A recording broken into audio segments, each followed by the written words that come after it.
¿Cómo era la moda en los años 20? Acompáñame en esta combinación de moda e historia.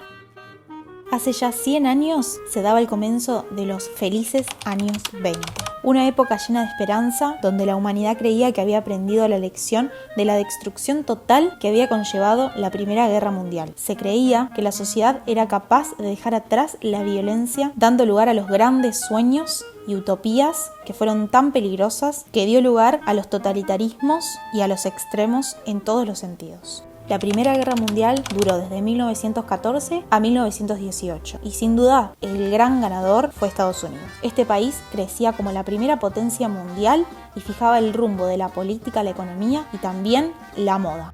Todo esto en un momento de transformaciones radicales en la forma de producir y modos sociales de moverse en este nuevo mundo. Pero esta nueva realidad estaba muy lejos de ser perfecta. De hecho, la Gran Guerra había dejado un mundo vacío, corrupto y depravado. La prohibición del alcohol solo sirvió para el aumento de la corrupción, los gángsters y el crimen organizado. La ley seca, oficialmente conocida como la Prohibición, fue un periodo significativo en la historia de Estados Unidos y comenzó en esta época. Tuvo un gran impacto en la sociedad, en la economía y hasta en la cultura. Esta prohibición, si bien se dirigía hacia la fabricación y venta de alcohol, no prohibía su consumo per se, lo que provocó que bandas criminales empezaban a controlar su producción y distribución de manera ilegal, aumentando la violencia y la corrupción. En este momento, figuras como Al Capone se hicieron mundialmente famosas por su implicación en el contrabando y venta de alcohol. En este momento se hicieron conocidos los bares clandestinos y la música jazz era la que representaba el ambiente de esa época.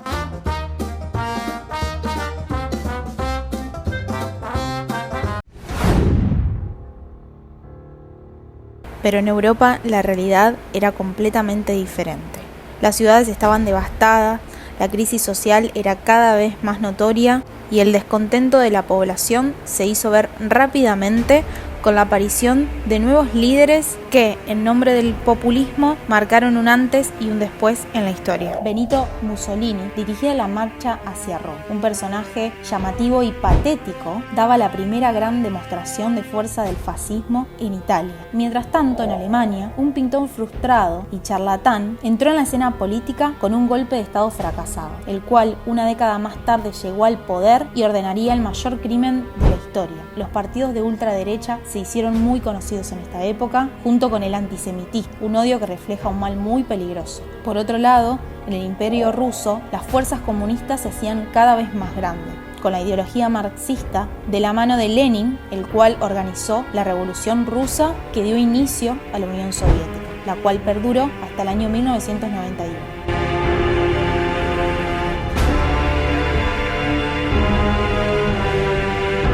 Pero, ¿qué pasaba en América Latina mientras tanto? Argentina daba sus primeros pasos en la democracia con la llegada de Hipólito Yrigoyen como presidente de la nación. Colombia vivía la masacre de los bananeros, un evento trágico donde los trabajadores de una huelga fueron reprimidos violentamente por el ejército colombiano en nombre de la United Fruit Company. En Perú, Víctor Raúl Haya de la Torre fundó la Alianza Popular Revolucionaria Americana, o según sus siglas APRA, un partido político que jugó un papel crucial en la historia política peruana del siglo XX.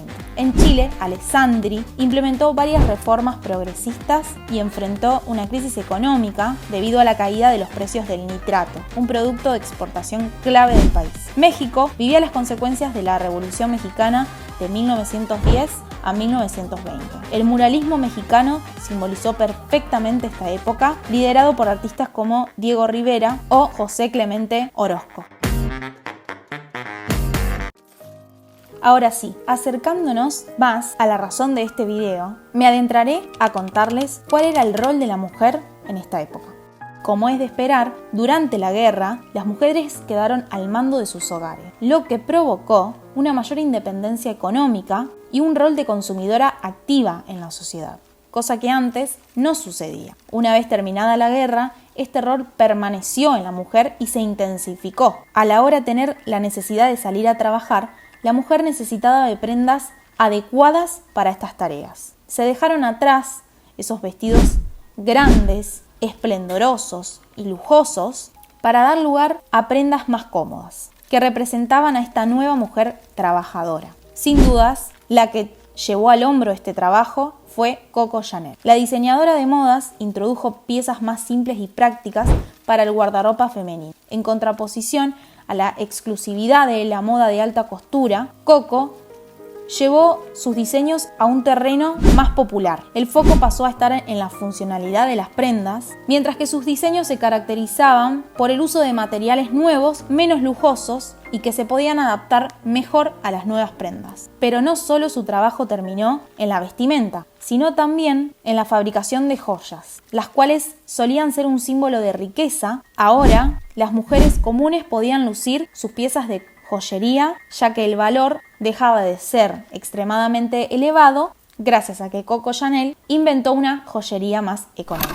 El economista George Taylor estableció en 1926 que en los periodos de auge económico las faldas se hacían más cortas, tal como ocurrió en la década de los 20, mientras que la depresión de 1929 marcó la extensión del largo de la falda nuevamente. Esto sucede, según el economista, ya que el poder adquisitivo de las mujeres es el factor que hace variar el largo de las faldas. Cuando hay auge económico, las mujeres tienden a presumir que son capaces de comprarse medias, de depilarse, por lo tanto tienden a mostrar más las piernas, mientras que en momentos de crisis económica prefieren ocultarlas para no tener que mostrar este tipo de cosas.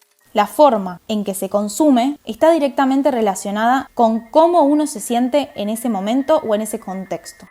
En este momento se hicieron muy conocidos los vestidos flopper, los cuales eran rectos, con cintura baja, que generalmente terminaban debajo de la rodilla. Los mismos estaban decorados con flecos, lentejuelas, permitiendo libertad a la hora de bailar. Las mujeres usaban largas cadenas de perlas, plumas, pulseras, collares, muchos accesorios, los cuales eran perfectos para complementar la excentricidad de la época.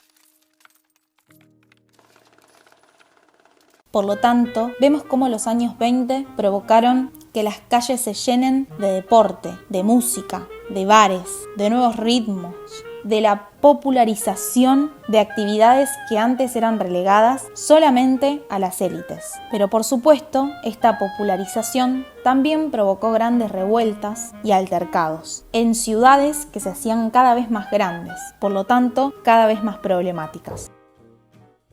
Pero el año 1929 llegó y consigo la Gran Depresión. Los felices años 20 habían terminado. Habían sido cortos, pero habían sido intensos. Desde ahora hasta la Segunda Guerra Mundial, el mundo se vuelve un lugar hostil, un lugar difícil de habitar, donde la crisis económica se expandió mundialmente, afectando a todos y cada uno de los países del mundo, lo cual, sumado al advenimiento de la Segunda Guerra Mundial, sin dudas marcaron años muy oscuros para la sociedad. Pero una vez más, vemos cómo la moda es una fuerza poderosa de cultura y política, que permite la expresión creativa y la comunicación entre los individuos, comunidades y naciones. La moda, las ciudades, el cine, la música, el arte, la historia, combinaron perfectamente durante 10 años en los cuales se vivieron realidades muy distintas, dependiendo el lugar en donde nos centremos. Los años 20 representan un gran recordatorio de la fragilidad de la democracia y cómo la libertad puede retroceder cuando las fuerzas políticas se olvidan de defenderla día a día. También sirven para medir las consecuencias del odio cuando se manipula y se fomenta. 100 años después de haber escrito esto, El Gran Gatsby de Francis Scott Fitzgerald sigue hablando del presente. Así acaba la novela que mejor define aquella época. Gatsby creía en la luz verde, en el orgiástico futuro que año tras año retrocede delante de nosotros. Se nos escapa en el momento presente. Pero ¿qué importa? Mañana corremos más deprisa. Nuestros brazos extendidos llegarán más lejos. Y así seguimos adelante.